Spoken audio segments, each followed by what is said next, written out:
I've had my dinner, just for the record. Why are you grumpy then? Come on, lads. I just had one of those days. Role reversal this week between you two. Literally, yeah, I know. Mate, I was so tired last week. I was fucking knackered.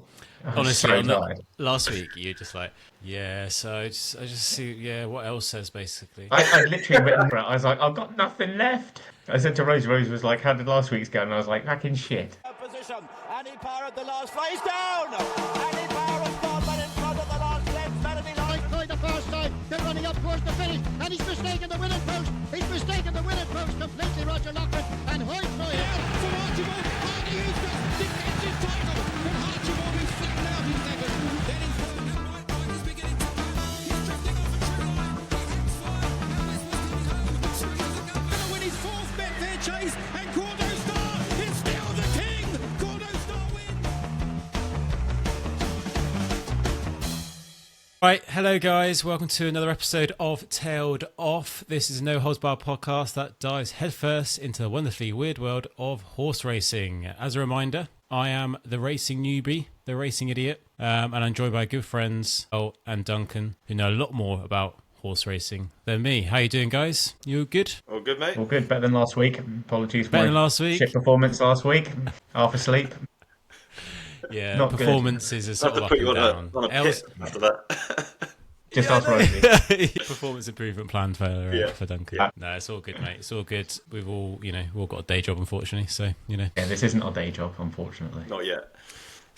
No, not yet. Give it a few weeks. Right, so today we'll cover a few things then, but the main thing we'll be covering is the Grand National, the Aintree preview. So that starts, day of recording is Thursday, so that starts tomorrow, Friday. And was it 3 days? Starting today, mate. Yeah, so it started today. Started today, mate. Yeah. It started today, so we're not going to do any preview Lack of today. racing knowledge. Idiot, here we are. That guy was so right. Oh, God. Oh, that's what all the chat was about. Sorry, I was working hard. Anyway, so we'll cover trainers in form, see how we're doing. We had another win, which is lovely. A little update on Elle's horse, Callout. Some news. We've got a Stewards Enquiry. We've got 2 Stewards Enquiry today, and then we'll do a preview of Aintree. So let's get into it. So trainers in form then, P&L. We're back to winning ways. Oh, we're back. Juicy. We are so back. We've never been Juicy. more back. We're in front, if anything. What a week. Thanks for all of those kind messages for those people mainly on Instagram who got stuck into the 2 selections this week. Back-to-back winners in a week. Living the dream here.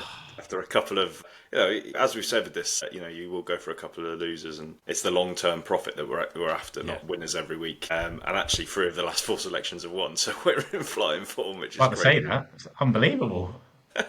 The ones this week were brilliant. Yeah. I mean, I quite fancied the one at Wolverhampton. That was only around 10, 11 to 1. But sort of stuck my chin out again with the one at Southall last night. And I was watching it on a very busy train as I was getting into London. That's dedication, that is. Yeah, I was trying to keep my cool together, but I was losing it at the same time. And I won at 18 to 1. So that is a massive result. And the profit now stands at £64.48 up. Podcast to date, which is unbelievable stuff. Superb. I can just see you. I can just see you cheering on the train and being reported by the transport police. See it, say it. Sort it. Yeah, back it. See it, sort it, back it. Love it. Oh well, yeah. Good effort, boys. That's looking really good, actually. Yeah, so 64.5 up. Lovely. All right, so let's get on to the horse then now. So how's Callout doing? Good news. He's back. He's recovered well. It's all good news round. Good news all round. Good news pod today. Yeah, hopefully you can stick the video up of him working this week, which was the best thing. If you've ever had a leg in a horse, it's kind of more nerves and worry. It's like one of your own children, to be honest. When I heard that he was sort of a little bit injured, he hasn't even got to the track yet. I'm just like, I hope he's doing okay. But he made it back out onto the gallops. What they do with the horse that's recovering from a bit of an injury is they'll build up the work slowly. They'll just literally walk it, and then they'll trot it, and then canter, then gallop, which is up to full speeds. He was cantering again this week up the Newmarket gallops, which is great to see. Looked pretty good to me. Looks like he's still got quite a bit of fitness from when he was he only raced in February last. He shouldn't have lost too much fitness.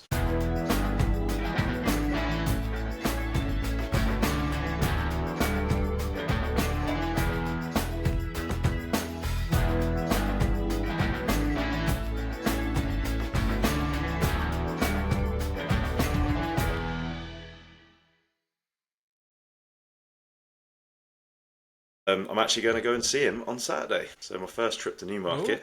Oh, Which I'm looking lovely. forward to. Superb. Yeah, going up there tomorrow Lovely night. place, You and Jack? Newmarket. Yeah, Lovely well, I place. can't Have believe I've you never been to Newmarket before or No. not? No. First time. Yeah, So it's lovely. It's just like there's nothing else in. I mean, no, this is not an insult for people that live in Newmarket and not into horse racing, but there's not a lot else in Newmarket apart from just a lot of stables, big race course basically right in the middle, and then you've got all of the training. I don't know what you call it, training fields, training centres, around yeah. all the gallops. It's probably unfair to say it's Lovely, one mate. horse town because it's probably more like 1,000 horse town. But Yeah, that is true. That is true. yeah, I'm looking forward to it. So we'll get to watch him work in the morning and hang out with the trainer for a bit. So yeah, really looking forward to Nice. seeing See him. what in insights person. you can get from him. He's It'd a be bit- interesting to see what he says. Yeah, Yeah. at least I've met him before at the Cheltenham Festival. So Yeah. you know, Yeah, going in you there, do remember that. best mates. Getting treated to lunch or anything? It was mentioned at Cheltenham, but that was after a few Guinness, so I don't know if that will happen. Refresh the memory before you get there, mate. You know, how about that lunch? Well, I we got also the wanna old make it back to bacon the wraps national. from Harry Whittington, didn't we? Yeah. When we went We there. did. And I seem to remember That's some good. champagne one morning. Remember that? Get that mentioned now. I didn't see. I wasn't there for that one, unfortunately. Oh, okay, I yeah. was just there for the bacon bap, but yeah. Yeah, he's Alright, nice. hopefully gonna run in Yeah. Windsor for his first race. I was going to ask that. Windsor. Yeah. Okay, lovely. Which will be So when do you think? April? Late April? May? First week or two in May, I think, is more likely to be on Yeah. the safe side. Okay. So not long. All right. Lovely. Exciting. Well, let us know. We'll keep the weekly update. I think it'd be nice. It'd be good to have Chair's still your available? thoughts. Yeah. Share's still available. Yeah. Yeah. They're going thick and fast. I was now running a this Ponzi week. scheme. There is no horse. It's a Ponzi scheme he's got going on there. I'll take a selfie with him. It's not even his horse. I'll see how real it is then. Just a clothes horse behind you. Close. Rocking horse. All right, let's get into then reflections. Aintree day 1. So that started today, as you pointed out. So obviously the big day is Sunday, isn't it? So we'll get onto that in a second. Saturday. Is it Saturday? Brilliant. Yeah. Big day Give him a cuddle. is Give big him a day cuddle. is Saturday. As we all What know. day is it today, mate? I don't know if I can know, mate. I have no idea. So what happened then? Day 1 at Aintree. I think the main thing. I mean, Denise, if she had bollocks, she's had them off today. That's for sure. She put up Constitution Hill again, like she did at Cheltenham as the Super Boost, 7-4. Didn't steam into it as much this time, just because of what happened at Cheltenham. Thinking lightning couldn't strike twice, but apparently it could. That's Yeah. when Fall at It the second can. last. It can't get can. worse. Bloody well did. Yeah, I mean, just really hoping for a Colossus battle between Lossiemouth and Constitution Hill, especially Lossie coming out from winning the mares at Cheltenham and Constitution obviously coming back from a fall. It looked like it was going to happen, but then the horse came down second last. Didn't really jump at the thing and just kind of fell through it. Was it 3 out? I thought it was 2 out. Yeah. But yeah, I mean, just came down, didn't seem to jump. Nico kind of wanted a kind of half stride before jumping the hurdle, and the horse has just ploughed straight through it and just gone over. Nothing left. They look the same as Literally Cheltenham. got well. Yeah, Because he kinda well, I took don't know off if it was. too I far. don't. He It took just off. seemed to walk through it. Yeah, but if you look at it again, he took off. He just sort of landed again on the top of the hurdle a bit and rolled over. Where, Nico, like you say, I Nico kinda was saw it a maybe bit thinking get a differently. bit closer to the hurdle and pop it. But Yeah, I didn't even think he got that high. It looked like he fell through it to me, like just kind of walked through it almost. But it was just shocking, shocking to see again.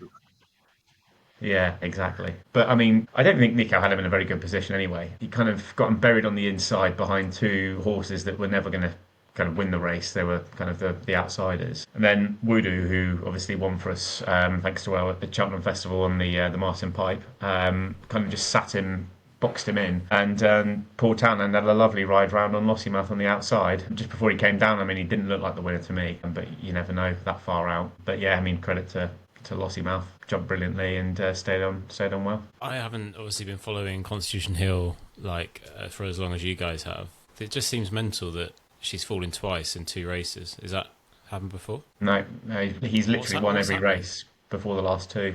Don't know if he's just got lazy, getting lazy with his jumping. Age? No, I don't think the age has anything to do with it. I just think he's just getting lazy when it comes to. They said he scored him so well, and Nicky, they spoke to him afterwards, and he was saying like 1% of the time this can happen, and it's happened the last 2 runs.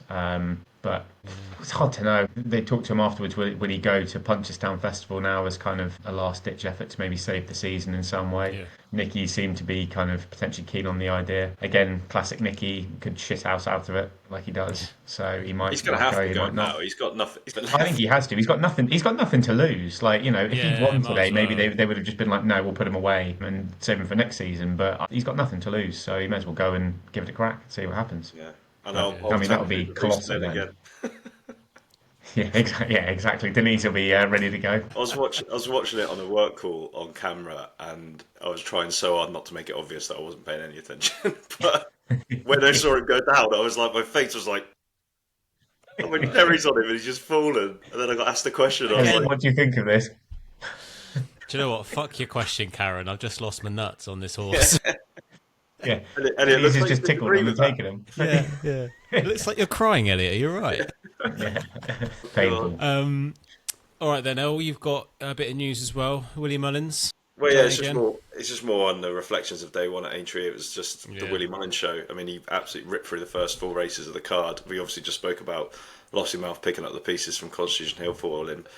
I mean, this guy's just unbelievable. I mean, we're quite used to it at Cheltenham, but it's just like deja vu. It's like wherever he goes, he's like a rolling circus. He just keeps turning up and putting on a show and moving on. You know, he's just unstoppable, this guy. You know, and he's winning with horses that are kind of second and third string in the top, you know, echelons of his own yard. He's probably saving these better horses for Punchestown, but he's still coming over here. And I mean, Gaelic Warrior bloody winning the bowl. You know, when the horse was like gone at Cheltenham, he didn't even make it over because they said he just doesn't even look himself. And yet he still manages to mop up a Grade 1 over here, which was quite painful. I really fancied Grey Dawning. But yeah, people, I mean, obviously last year he won the National and then absolutely threw the kitchen sink at winning the British Trainers' Championship, which is pretty mental for a trainer not even based in this country to win our Trainers' Championship. And he's further behind this year than he was last year at Dan Skelton at the top. He was about 1.4 million behind going into today. Wins the first 4 races, wins over 400k, and all of a sudden it's less than $1 million. He gets 500 grand for if he wins the Grand National. He's got the favourite. So all of a sudden it could be on again. You just can't back against it. What staggers me, like I say, he's 4th currently in the British Trainers' Championship at the moment. They haven't updated it based on today's results, but it'll have had from 100, well, it would be more than 117 runners. He's had only, it's only, I say only, 24, 25 winners, but he's won 1.8 million from that.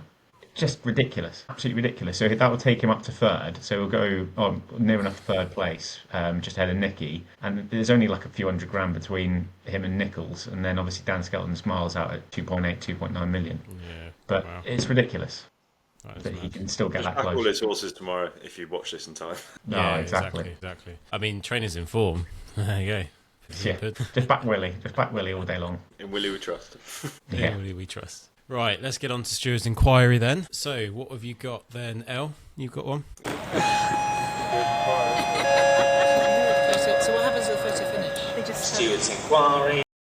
Yeah, this was a bit of a rogue one. I mean, I think the first Stewards Enquiry we ever had was taking the mick out of our good old friend Derek Thompson, the ageing commentator that's been around for about 40 odd years, calling the wrong winner and then realising he was calling the wrong winner and then trying to correct it right at the last minute and said he's come from nowhere when he was out in front the whole way. Well, if we're giving him slack, then we should pull this guy up, Tony Ennis. He's a guy who generally works on Sky Sports Race and does some of the smaller tracks. I don't mind him as a commentator, but he's starting to sort of make it all about him a little bit. And obviously in the big race, so he got a big race. So because Doncaster was the big meeting of the day on Saturday, the flat is now back.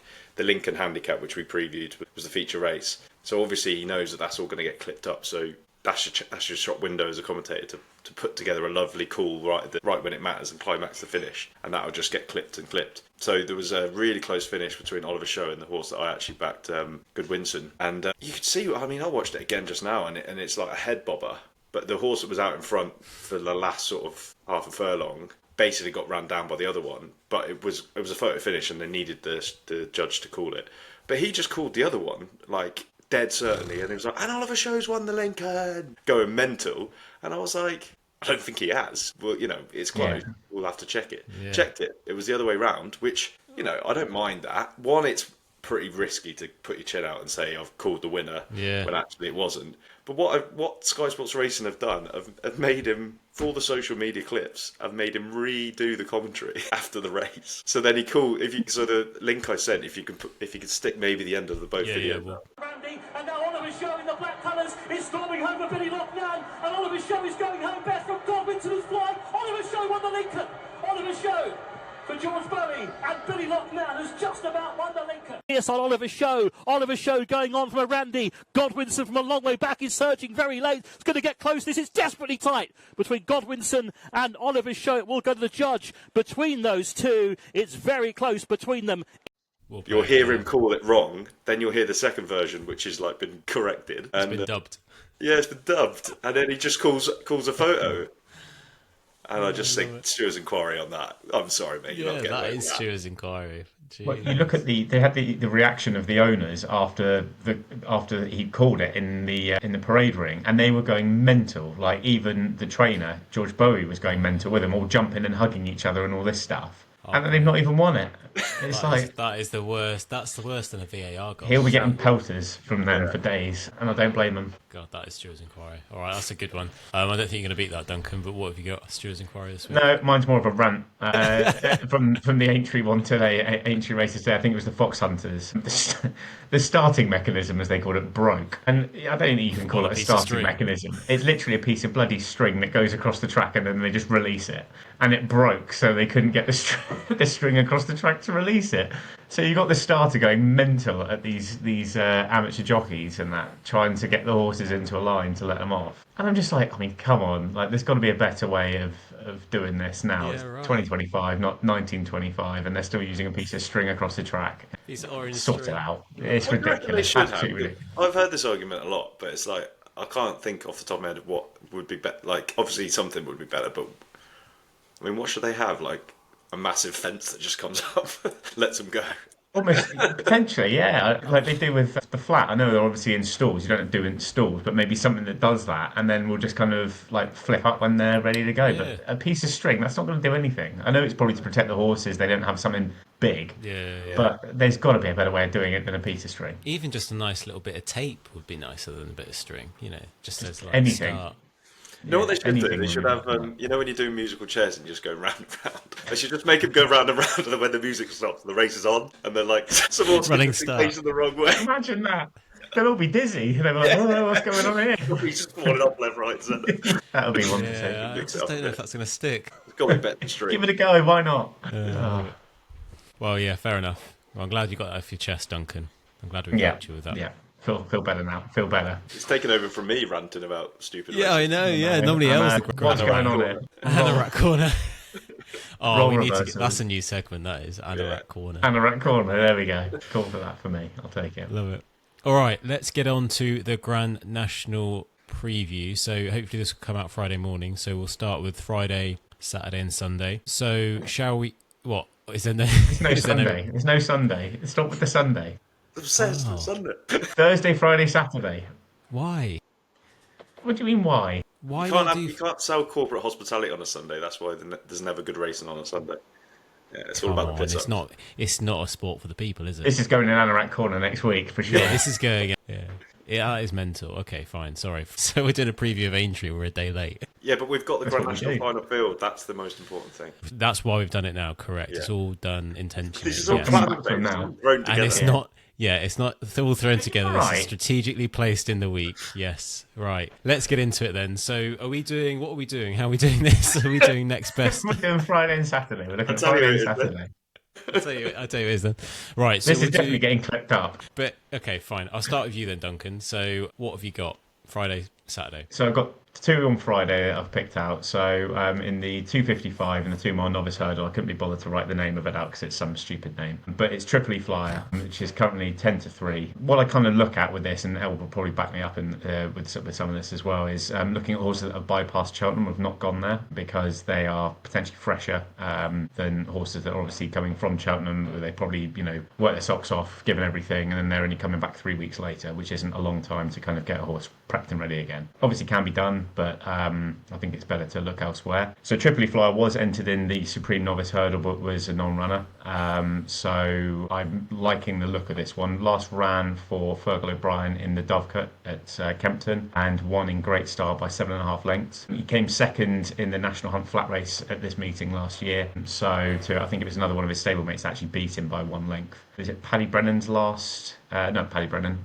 Was it Paddy Brennan? Yeah, before he retired. Yeah, Paddy Brennan's last ride, I think it was, potentially. So, yeah, I think that a 10 to 3 got to be worth a go. Collins has obviously got Salvador Mundy out again, who ran in the Supreme, I think came 5th or 6th, and then Romeo Coolio as well for Gordon Elliott. That he's at the top of the market, but hopefully with Tripoli Fly being a bit fresher, I think he's got a good chance at 10 to 3. That's a good point. That one thing I think I would always look at with Aintree is obviously horses can back up from Cheltenham to Aintree, but this is one of the shortest gaps there'll ever be, kind of just over 3 weeks in some cases, sometimes less. If you look at today, Imperi Pass won, he avoided Cheltenham. Gaelic Warrior also didn't make Cheltenham, and you've got horses that have been going into the hardest race of the season, and then barely 3 weeks later being asked to produce their best again, and some horses will flop big time this week. Yeah, okay. I think Imperi's horses that might have been pulled up or something early on or something like that.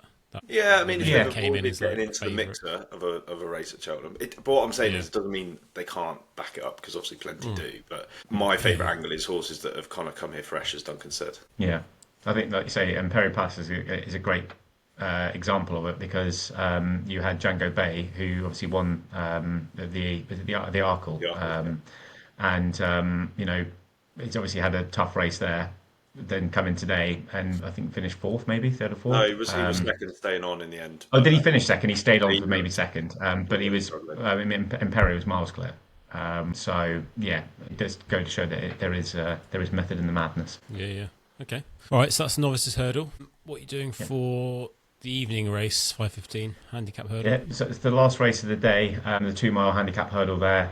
So I've gone for Affadil for Paul Nicholls and Harry Cobden, 6 to 1 currently. You shake your head, but it paid off for me today. You're slagging Nicholls, so now you're all of a sudden in bed with him. I know. What's going on? I know. Just because I'm back to winner, mate. He's warming up to me. So now he's had a winner with him. You're like, he's back. Best things in sliced bread, mate. Best things in sliced bread. He doesn't like Cheltenham. But yeah, no, he was 3rd in the race last year for a £6 higher mark. Freddie Ginger was on board, which I think is a great jockey booking. And obviously, like I just mentioned, Nicholls had a winner today in Sam Brewitt that kind of did exactly the same type of thing. Won the race last year, came back today off a similar mark, and then won again. So he obviously is targeting this race for Affadil, I'd say. So I think 6 to 1 is a fair price. You could go each way on that if you wanted to. I was going to say, yeah, would you go each way? I guess the field's a lot bigger for these ones. I'm not sure what the field size is, but I mean, you do obviously get some of the races they had today and tomorrow are pretty massive. They got like 29, 30 runners in some of them, but obviously I don't think this race does have quite that many. But 6 to 1, you could easily play it each way, and if he comes in the top 3 or 4, depending on the amount of runners, you get your money back in a little bit more. So you could always play it each way if you wanted to. All right. Cool. There's 21 runners, so there will be at least 4 places on that. Okay. So, right, so you might get 5 places if you shop around. Yeah, if you shop around, could be a good one. Shop around. All right. I'll stick with you then, Duncan, and then what we'll do is we'll come to Elle, because he's done a little what to look for on the old national horse, and then we've also got your top 3 picks for main, next best, and outsider. So let's go on to Saturday then. So we'll do the William Hill Handicap Chase. Yeah, the 2:30. So gone with Dr. Ken, 10 to 1. So fairly likely race, 9-year-old for Ollie Murphy. He's been off the track a while. It doesn't concern me though, because he's won fresh beforehand after 150 odd days layoff. I was last seen at Kempton in November, finishing 2nd to Es Perfecto, who finished 5th in the Jack Richards Chase at Cheltenham this year. Doesn't sound particularly great form, but then I kind of had a look down the Kempton race, and Dolly the Great finished 5th in that Kempton race, and Dolly the Great went on to win at Cheltenham in the Temps final this year. I know this is obviously this is a chasing race, but and not hurdles, but I think the form obviously is still pretty good regardless. Yeah, I think at 10 to 1 is worth a shout. Nice. And last one then, Liverpool Hurdle. Yeah, the Ivy. So this is like the stayers. The Stayers, is it? The stayers hurdles like you get at Cheltenham through the 3 miles. And I've gone for another one of my classic tactics of horses that won the race previously. So I've gone with Strong Leader 2. Won the race last year on similar ground, bypassed Cheltenham again, so will be fresh as the horse has clearly shown he doesn't like Cheltenham. He's obviously, I think he's got a stiffer test this time with the other horses in this. So he's got Tiapu, obviously finished second in the Stayers this year at Cheltenham. And we've got this rogue unknown one for Mullins, who obviously been mentioning, in Mullins we do trust. So he could be anything. It's only his third run since coming over from France. He's won his first two, last one in a Grade 3 at Gowan Park, I think it was. And that was over 2 miles. Now, Willie's stepping him up to 3 miles, which is a bold shout. But, I looked at the breeding. The breeding doesn't suggest that the 3 miles that he'll want, but whether or not this is just kind of a tester for him to see if he will stay the trip, or they obviously think enough of him to think he will last it, then who knows. But that's 5-1, so if you do want to play that as a potential, I'd probably go win only on at 5-1 for Willie's horse, just because he could finish absolutely nowhere or he could hose in. But Strong Leader's the main bet at 13-2. Yeah, nice. Just go on Willie's then. I think basically. Yeah, just all aboard Willie. Just go on Willie's. Yeah, exactly. All right, thanks, Duncan. Yeah, some really good tips there. So we've got four or five to look at. What happened there? Sorry, mate. Are we boring you just watching the fucking racing as you're doing a racing pod? Jesus Christ. What's he looking for? He's looking for something, isn't he? I don't even know where that's coming from. What just happened? It's still going, mate. I don't even know where... Oh, it was on my... Oh, right. Apologies. I didn't realise. I don't know if you've ever seen this on the Racing Post app. In the top right-hand corner. We can't see shit apart from a white screen. Right, yeah. There we go. See that little radio sign up there? Yeah. I accidentally pressed that. The radio. And a radio came up. Yeah.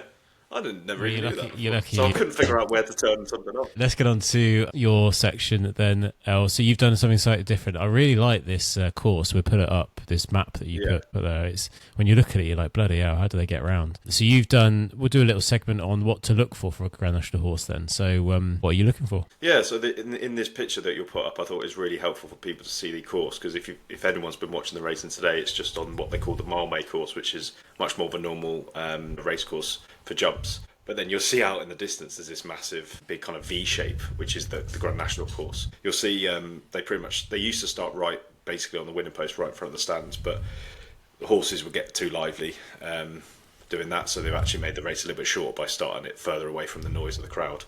And then they'll do 2 full circuits, and there's some famous fences in there, Beecher's Brook, which used to be the one with a really crazy drop, which was over an actual stream before. And then they come to a canal turn at the very end of the course, which is like handbrake turn, basically.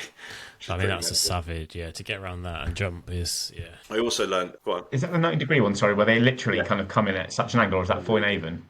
That's Foyne-Avon's the fence before. And it's named after a 100-1 winner the horse was called Foyne-Avon, because basically there was a pile up at this random fence. That's the last one. Just kept running into other horses, couldn't go over the fence, and then this 100-1 shot that was at the back, taking its own time. I've seen this. Pops around and then wins the race, because everyone else was just in a carnage sort of pile-up situation. So they named a fence after him for that, which is quite funny. But yeah, so I just thought, because we're obviously going to tip our own selections, but everyone likes to pick their own winner of the Grand National, hopefully. So I just thought if I give you a few kind of pointers of things to maybe look out for or maybe avoid, then when you're looking through the runners, you can, when you're reading the commentary in the paper, you can maybe lean towards one or two yourself. So I think the first thing is quite an obvious one, which is stamina. This is a very unique test for 2.5 furlongs, whereas it used to be 4.5 miles, but still there aren't many races even close to that. You've got the likes of the Midlands National. I mean, even the Irish National is 3.5 miles. So not many horses would even. Time to be running, like 8 minutes. And it takes around 9 minutes to run the race. I mean, that's it's very unique. So tells you everything. When you're looking at horses' form or in the commentary, make sure you can see ideally winning, but at least strong place form over, I'd say, more than 3 miles. I'd say 3 miles probably isn't enough. Used to be a theory back in the day, because in the old days when the fences were crazily difficult, they used to sort of plod around for the first circuit and then kind of make sure everyone was safe and then go for a bit of a proper race the second circuit. So you could get horses that didn't stay kind of almost doing well by virtue, but now the fences are softer, they go flat out. So that places even more emphasis on stamina. Wow. Okay. So yeah, really want to be looking at horses that have proven ideally over 3 miles in other similar kind of mini nationals that they have around the country or in Ireland. Because there's so many times you see horses come past the canal turn on the second circuit, right up there looking good, and then when they get to the business end, they just sort of fade out of contention. So you don't want to be on there, Duncan smiling knowingly that he's back. I think he's been there a few times. Hello, darkness, my old friend. The old business end. Yeah, don't you start with that. Bloody hell, If we've got that, Claire, sending it through. Look at Disease Badger. Right, if you know, you know. The next thing is probably less of a thing, as I've kind of said, than it used to be. So jumping used to be probably the number one thing, stamina and jumping, because the fences were crazy. But now they've made so many changes over the last 10 to 15 years that the fences look quite imposing with all the green birch on them, but the actual core of the fence is a lot smaller and not as firm as it used to be. So the likes of Tiger Roll, who was famously quite a small, nippy horse, was able to win 2 Grand Nationals, and he wouldn't have been able to do that a few years previously, because if he doesn't get high enough, he can just brush through the top of them, and it doesn't really stop the momentum. One thing I would say though is probably you need a horse that can be more nippy and quicker at its fences. And you certainly don't want a horse taking too much time, because they go much quicker than they used to. And you actually want a horse that's nimble, and actually more importantly, has probably been able to avoid other fallers and horses that are brought down, rather than a big old fashioned type of horse where they might not be so agile. Would be my next thing. So look, Steph was quite a small. See the Eagle Fly was quite a small little horse. So she could have won the national. She would have won national, easy. Yeah, we'll never know. Wrong. The next thing is probably the ground. So again, we said this a couple of weeks ago when most horses would have been racing on bottomless winter ground all season. The ground will never be allowed to be as quick as it could be at the Grand National on the Grand National track, because they do pour a lot of water on it to make it as safe as possible. But the weather we've been having, the drying winds, plenty of sunshine, it will be as dry as it probably can be. So you definitely want horses that are proven on quicker ground, especially a lot of those Irish horses racing in really deep winter ground. Try and find something that's performed well in the spring as well. Yeah, it does say good to soft at the moment. So yeah, they'll always make it good to soft. It'll always be good to soft. Yeah. So that would be another one for me. And then a couple of final points. So age/experience. So it used to be, because there was such a tougher race, you needed a more experienced and in turn older horse. So from 2001, which was Red Marauder, to 2014 Pinot de Rey, in those 14 years 10 of those winners were age 10 or over, so double figure age. So that was quite a consistent trend. Whereas actually, since they've changed the race kind of around 2012, 2013, it's gone completely the other way. So the last 9 winners in a row were age 9 or under. Now, I wouldn't be a big one for trends, but that's quite clear that the race has changed complexion. You need younger legs, you need a classier horse and speedier horses. So that doesn't mean to say that a 10-year-old can't win it. I'm not saying that. But if you were weighing it up between a couple, maybe favour the 8 and 9-year-olds in the race rather than those in double figures. And what was the other one? Weights. People used to get obsessed about the weight. Everyone used to say you can't back a horse over 11 stone because it was quite, again, such a tough race to carry a big weight in. I mean, it's probably not as... I mean, back in the old days, that would have been a thing. But in the last 10 years, 3 winners have carried 11 stone 5 or more, including last year's winner, Iron Maximus, who carried a pretty big weight that day. I would probably focus more on the handicap mark. So horses that have what you think have earned their mark, rather than being obsessed about the weight they carry. Because if you think that a horse can't win over 11 stone, then I don't think that is so much the case anymore. No. Well, then the whole point of the handicap mark is pointless, because it's supposed to be relative. Yeah, exactly. So there's some pointers. That's really useful, actually. So there's 34 runners. I think if you get a few ticks in the boxes across those sort of 6 areas, 5 areas, then you're on to a winner. So I guess just as a reminder, we'll post that picture of the course, because it's quite a cool picture, but the actual time is 4:00 on Saturday. Sunday, isn't it? Hey, you got one right, mate. Well done. I'm not in the mood. I'm not chewing. It counts.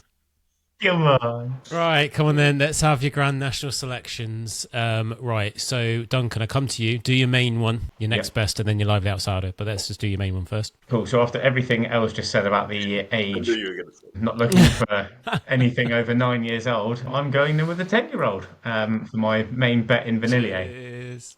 So, screw your statistics. Yeah, my main selection, he was second in the Grand National 2 years ago. He stayed on like a train behind the winner, Corach Rambler. And he did well in the Cheltenham Cross Country this year, where he nearly went for a hot dog. I think the sat-nav went down part way around. I mean, the cross country is impossible to know where they're going anyway. But he nearly was taken out. He nearly ran out partway through the race, and he still finished off. Absolutely flew up the Cheltenham Hill to finish fourth. Very respectable fourth in that. And I watched when he came second. In the Grand National a couple of years ago.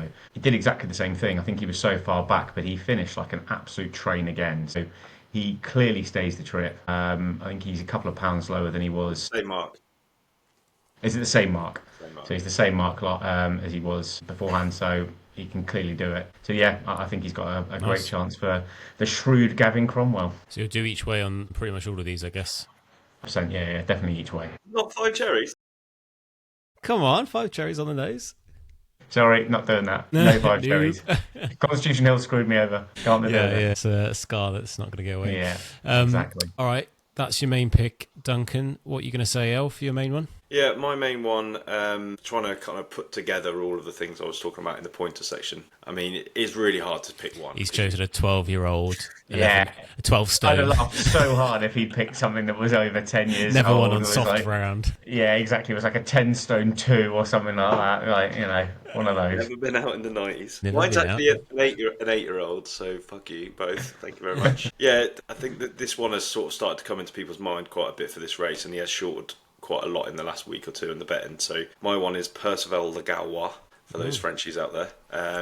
By that man, same trainer as Duncan's main tip, Gavin Cromwell, who's having an unbelievable season. Obviously won the Gold Cup at the Cheltenham Festival, and he's just, with quite a small string, he just punches well above his weight. This horse, I think with the National, you kind of want a horse that's on the up and peaks for this race.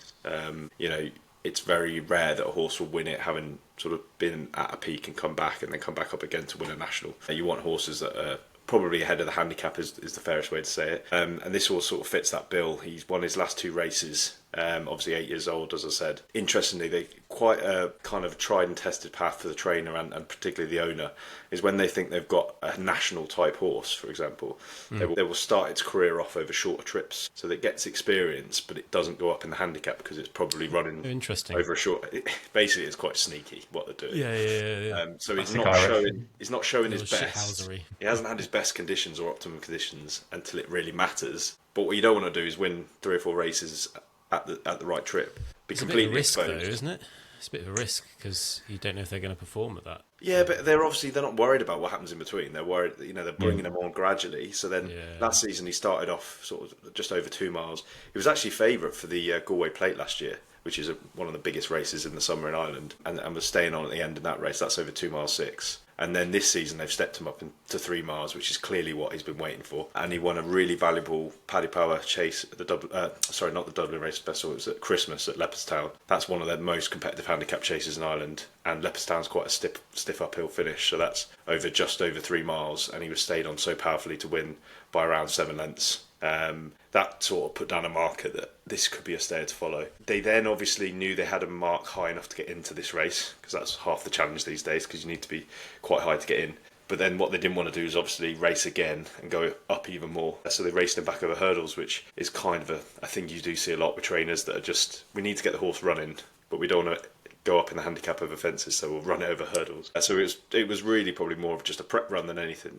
But he absolutely won so impressively again over hurdles in a listed handicap race at the DRF this time. And Akei was £7 lower over hurdles than over fences, so maybe he was entitled to run well. But I was quite impressed with that because I don't think that was being used as a race to win. It was just being used as a sort of prep for the national. And he pulled so far clear. Now, he's proven on sort of better ground. He's an 8-year-old. He's coming up the weights. He's potentially in the prime of his life. He hasn't actually ran over extreme distances. As I say, that seems to be by design. So that would be one thing against him. But at around 12 to 1, I actually took 14s on Bet365 earlier, a little odds boosty. Check that out if it's still there. Duncan's getting on it now. Yeah, look at him. 4 bets, you say? I mean, I would just be getting on all of these, so at least 6 in my pocket. How many would you have in total? Are you asking Al here? Or? I've got a little list. If Al will tell you the truth, but it won't be free. Some of these I started back in January, so they don't look so good now. How many have I got here? There we go. I've got 7 on the list at the minute. Okay. That's not too bad. Yeah, I don't think I'll have any more. So, yeah, it's good odds. All right, thanks, El. That's a good case you put forward there for your main bet. Yes, he did. What's your Annoyingly. next? Yeah, he says, getting on it. Yeah. What's the next best then, Duncan? What have you got? So I've gone with Highland for this for Nicky Henderson and our favourite shitnuts of Nico de Boinville. Yeah, I mean, last time out he ran the Ladbrokes Trophy at Kempton, and he couldn't have been more out of the picture. There's two circuits of the track, and after the first circuit, you thought, where the bloody hell is this horse? I think he started up with the pace, way out the back. Couldn't see him anywhere, and then at the end of the race, when Dory won the race for us, actually we put him up on the pod for that race. He's finished like an absolute train, although he's 15 lengths back, but he's just cut through the field and finished second. And Nicky obviously had this race, the Grand National, in mind for this horse, and I think after the race he seemed pretty excited. The fact that obviously they thought, the horse, well, there's no point in going for the Grand National with the way he's run. But then the stamina kicked in on the second circuit, and he's finished very well. So I think that's got a very good chance at 22 to 1. The only kind of, you could call it a downside, I guess, is Nicky has never trained the winner of the Grand National in 46 years. Of trying. So if he does win, there will definitely be more than 7 brandies going down his neck, I'm sure. So yeah, Nice. that would be mine. Okay. 22 to 1. 22 to 1. Lovely. El, next best? Yeah, I do like Highland. I will say I backed him, but I didn't put him in my 3 because I've got 7, as you know, so I had to whittle it down somehow. And the only thing that put me off was that he's a novice this season, so he probably does lack a bit of experience. But as Duncan said, he ran an eye-catching race last time, so wouldn't put you off Highland at all. You're probably going to laugh now, but my next best is Vanillier, who Duncan put up as his main bet. Come on down. As I'm saying, he can't not win it as a 10-year-old. I've just put him down rather than number 1 because I think that could be the difference between maybe finishing a good 3rd or 4th. But I think he'll give you, basically, with the next best, you'll kind of want a horse that's going to run a good race. You're going to as long as he doesn't get knocked out of the way by something, you're looking for a horse that's going to run a good, honest race and be in the 4, because then you get your money, and that's kind of what you're looking for. And as Duncan's kind of said, really, 2 years ago he was looking so good in this race, nearly ran down the eventual winner, little Porrick Rambler, and he's on the same handicap mark, so that kind of that shows that he's on an okay weight. He kind of just then went missing for a season. I don't know what was wrong with him. Yeah. Sometimes horses do that. They put blinkers on him in the last few starts, and it seems to have revived him, and then sent him more down the cross-country route. Okay, this isn't a cross-country race, but it's not like a conventional handicap chase. So for horses that are gone a bit quirky and they need something a bit different, this is a perfect race. Like, look at Tiger Roll. He was gone at the game. Then won a couple of cross-countries, won a couple of nationals, and looked like a superstar again. So that run in the cross-country at Cheltenham, as Duncan said, could have been a win if he hadn't have took a wrong turn and had to basically go to the start again and beat the whole field again, and then somehow nearly kind of won the race. I just think, I know he's 12 to 1 isn't a huge price, but I just think as long as he gets a clear round, I can see him in the 4, no problem. Yeah, okay, nice. The next Tiger Roll then, potentially. He's got a bit to do. You've heard it here first. Okay then, so let's do the outsiders, although I'm not really sure Els is an outsider, but that's fine. I knew you were going to say that. I can give you more Rogue if you want more Rogue. I've got plenty of them.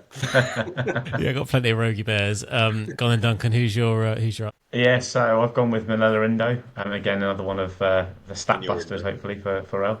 So 12-year-old, but again doesn't bother me. I mean, the CV of this horse is unbelievable. The 2021 winner of the Gold Cup, second in the Gold Cup in 22, and third in the race at the Grand National last year, at 11 years old. So it does prove. I think 2 of the 3 top 4 last year were 10 or over. So they definitely do have a chance. I think they've obviously got the experience to run well. It's £2 lower than last year's running as well. I just think at 33 to 1 could be a cheeky little each way shout to potentially place, or if you're lucky, win. So yeah, 33 to 1. Rachel Blackmore on it. Yeah. Okay. She had a nasty fall today, bless her, but all seemed well. She right? Yeah. Yeah, I think so. Yeah, she seemed okay. Right, El, are you going to stick with your... Did you reverse it? Yeah, best mate's on the phone to her, mate. Put your arm round her, did you? Oh, Yeah, there. Rachel, you're right. Yeah, she's fine. Oh, Matt's woken up a bit, hasn't he? It's just the energy I'm getting from you guys, There we go. energy. We try. Right, El, are you going to stick with your original outsider? Yeah, Or I tell you what, Roguey to be honest, I thought this was I did a bit of a dunk, and I thought this was a bigger price than it actually turns into be. Here we go. Here we fucking go. Go on, chew on it. I got on at 20s. I did get on at 20s, actually. Yeah. I've been on. Shut up your ass. Since February. I'll tell you what, I'll make the case for this one very quickly, and then I'll just give you two absolute rogies, and then we've tipped all the boxes then. Right, so this horse... I've also tipped the whole field, but yeah, let's go. Well, one of us... I'm still waiting for your tip, newbie. No, mate. Can we wait until Sunday night, mate, at this rate, based on what we know? Right, let me go on with it.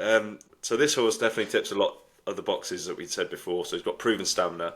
Duncan and I were actually at Sandown the end of last season when he won the Bet365 Gold Cup, which is run over around 3 miles, 5 furlongs, something like that. So that's quite a long distance race, and it was run on really quick ground, and it's a real stiff uphill finish at Sandown. So he basically only looked like the winner coming over the last and flew up the hill. So for me, he's got and he was only £1 higher. He's only £1 higher now than he was that day. So he's got the weight, he's got the good ground, he's got the stamina.